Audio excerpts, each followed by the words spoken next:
Hello everyone and welcome back to another edition of West Ham Fan TV on the Social, our interactive social media show where we answer questions sent in by you, our viewers. Joining me again this week, got Scott. Well, mate. Hi mate, thanks for coming back on. Yeah, that's right. It's been 4 3 weeks, I think. 3 weeks, yeah. Because Ryan was moaning last week, yeah. You'll get your turn. It's a Right, rotation, you'll get your turn, that my squad rotation, that's what it's all about. Exactly.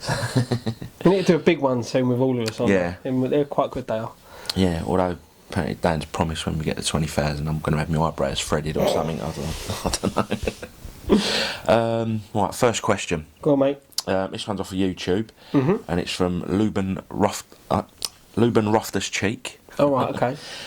Where would you lot rank Bilic amongst the Prem's managers? Top 10? At the moment. Last season, I would have said. Yeah, Definitely. last season. Yeah. Hey, look, I mean, he's not. You don't become a bad manager or a bad player overnight. It's just for whatever reason something's not working this season. It was working last season. For this season, for whatever reason it isn't. That doesn't make him a bad manager. No, of course not. And the thing is, he's been like people were saying, oh, this is a bit like when Roda was in charge, finishing seventh in the first season and then dropping down the second season. Roda finished seventh with Redknapp's team. Bilic didn't finish seventh with Allardyce's team. It was Allardyce's defence, but the attacking players that were brought in the sense of Payet, Lanzini and all that are the reason we finished where we finished. So I know there's comparisons in the performances, things like that, but no, I don't. He's not a bad manager. I just think that there's an accumulation of things that have gone wrong, but I wouldn't rank him in the top 10 this season. Last season, yeah, but it's tough. Yeah. Who are the top 10 managers? This is it, every manager, even managers. Well, I mean, look at Mourinho and Guardiola. I know Man City are up there, but I don't think it's going quite as he would have liked it at Man City at the minute. But he's building a team there, so it's going to take a little while. Some of the managers in the Premier League, like people like Tony Pulis.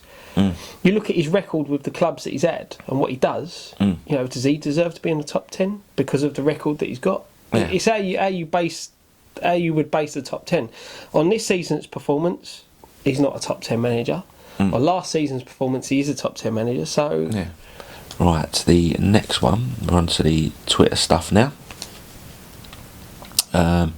First one is from Chris Green. Says, with the ball talking about being united, what should they be doing to unite the fans and stop him fighting between West Ham fans? Listen to the fans. At the end of the day, we're the people that pay good money to go and watch the game. Without us, there isn't a football club. As much as they're trying to push the corporate thing and having corporate fans and things like that, at the end of the day, if the team ain't performing well, people are not going to pay money. People are not going to think, oh, I want to go and watch West Ham. If we're down in the Championship, how much money are they going to earn off the corporate then? Not a lot. Not a lot. But who will be there? Us. Us who go out to work every day of the week, who, some people lose a month's wages to buy a season ticket. We're the ones that should be listened to. Yeah, I think fans are annoyed with the fact that certain promises that's it, were made. Like Ryan said on post-match pint, he said if we had won every game at home this season, the feelings towards the stadium probably would be different. Yeah. But I still think that you'd still have the problem with the people who want to stand and people who don't want to stand. I still think you'd have the problems that you had with the segregation at the start. But none of those things seem as bad when you're winning. No, that's it. But that would just. I think if we were winning, it paced over the cracks. Yeah. Them problems would still be there. But they've got to listen to the fans. That's what they're doing wrong. Yeah, I mean, they're looking at the business and not looking at the support. Yeah, but unfortunately that's why football is now. Football is a business. Of course it is. Fans don't. I mean, for example, with the Arsenal game, the tickets cheapest ticket was £50. Yeah, I know. Yeah. And part of the thing was that the football over there is going to be affordable, and then as soon as one of the big teams comes to town, it's like between £50 and £80 for a ticket. Of course. And now they're sending out text messages trying to beg people to get people to come and watch the game. Yeah. It just shows. I think all that about the waiting list for season ticket holders, things like that. I don't think it's as big as what they've made out. As I said, there's a lot of broken promises, and the board really do need to listen to the fans. Yeah, definitely. So which sort of leads neatly into the next question. Done well here. So this one's from Rob Herditch. Yep. I asked weeks ago whether or not fans should make a stand against the board. Things are not changing in the January window. Is it time? Probably. Yeah. I mean, the thing is that in the January window, some money's got to be thrown. A hell of a lot of money's got to be thrown. You know. Yeah. And the problem is now, the money that they're going to throw at things is going to be overinflated because they've left it till January. Yeah. You know, look, the board got us where we are. The board saved us from liquidation, really, didn't they? You know, saved us from being Portsmouth. You know, well, even worse, being a side like Rangers. You know, going out of business and having to restart. Yeah. So that's the plus side. What they're doing now, I think, is undoing a lot of that hard work that they put in. You know, for us, the move to the London Stadium was the right thing to take the club forward, but the way the board have handled it... Do you think it maybe could have been left the season? Maybe had another season at the Bowling to get possibly. everything in place at the Yeah, it should have all been stadium sorted before we moved in. But the board took it upon themselves to say, right, this is the day we're moving, and, you know, they stuck to it. But, yeah, you know... Yeah.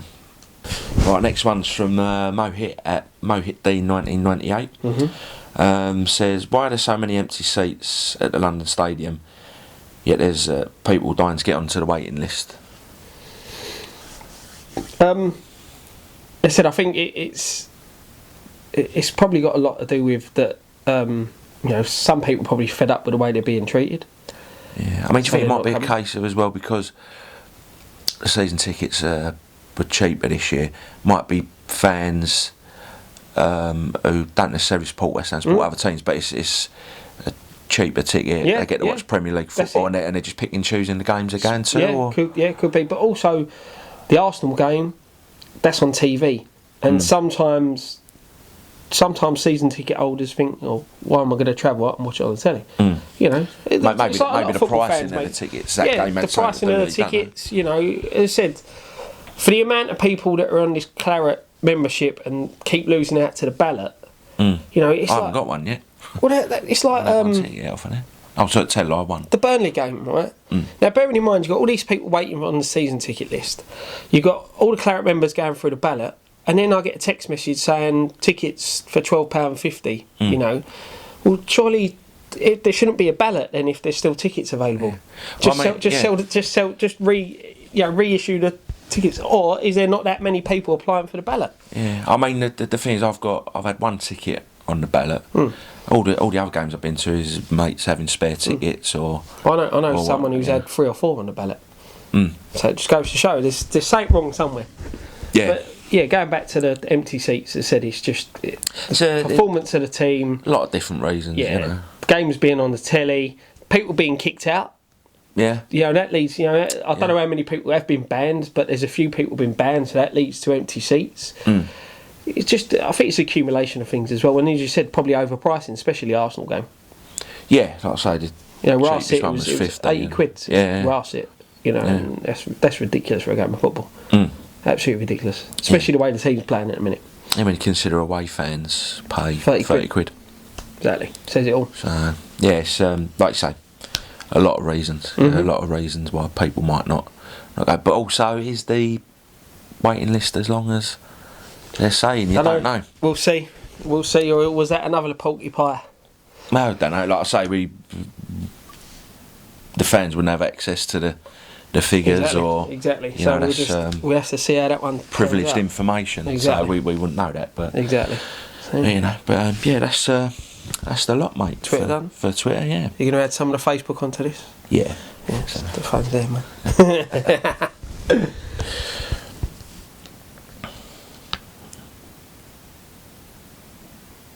Was clever.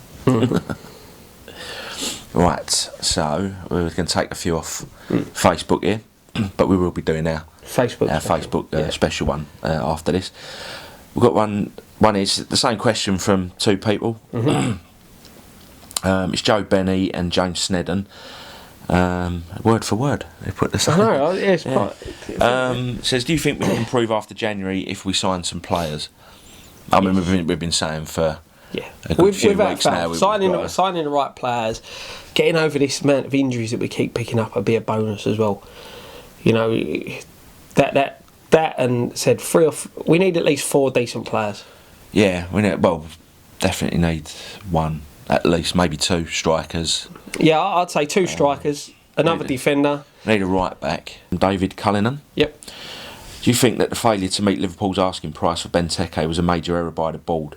He could have been a major player this season. Talking about him in an earlier question. I think so. Yeah. Right, he hasn't... I mean, I know he missed that penalty against us. Yeah, he hasn't been outstanding for Palace. No, but he has been... he's bagged a few, hasn't he? So. To be honest, he's what we've needed all season, isn't it? A big, strong forward, bit of pace, good in the air. You know, I think trying to... Well, as soon as we heard Palace went in for him, we should have gone in straight away. Yeah. You know, because we could have, at the time, probably offered him a bit better deal than what Palace did. Yeah. You know, as I said, he may have got injured in the first game, he may have, but at least then we had him. Yeah, but I mean, it's just like we were saying earlier, it's a risk with any player, whether they get injured or their form might dip. You know, I would have rather took a player who's played in the Premier League, scored goals in the Premier League. Bearing in mind he scored goals for Villa when Villa were crap, very poor. Yeah, you know, and we ain't as bad as Villa, or as Villa were. Sorry. Yeah. You know, so. You take, what do you want, a goal scorer who's played in the Premier League, knows how the Premier League works, or a guy from Italy. Are you taking a gamble on? Exactly. You know, Benteke would have been the perfect one for us, I think. Yeah, I think so.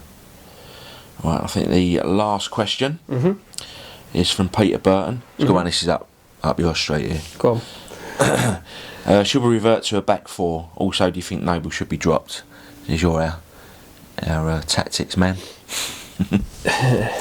With the injuries we've got, I think we may not have a choice. Back 4, yes, I think, because Masuaku ain't a win back.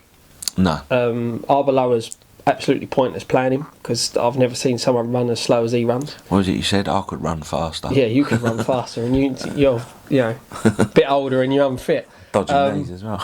Yeah, I think going back to a back 4, definitely. Yeah. Just until we get the players back to play that free. You know, you can't play the free with the wrong players, and Fernandes ain't a winger. He can't defend. Yeah, and the second part of that is, do you think Noble should be dropped? To be honest, look, I don't think Noble's not the quickest of players. No. Right, and he does slow the game down for us. But if anyone knows how much it hurts to be in the position we're in, it's him. But he does. We need him to step up. He's had a poor season. He has got to step up now. Yeah, but I mean, you think like I don't know. Do you think he maybe just needs a little breather? Because he was pretty much bar when he was suspended last year. I think he was. Yeah, he played nearly every game. And I think the season before that as well. No, not. We're in the crap at the minute, and we need him playing. But we need him to be putting challenges in, you know, to lead. So no, I wouldn't drop him at the minute because I don't see another leader there. No. As much as Randall's been a captain, Reed's been a captain.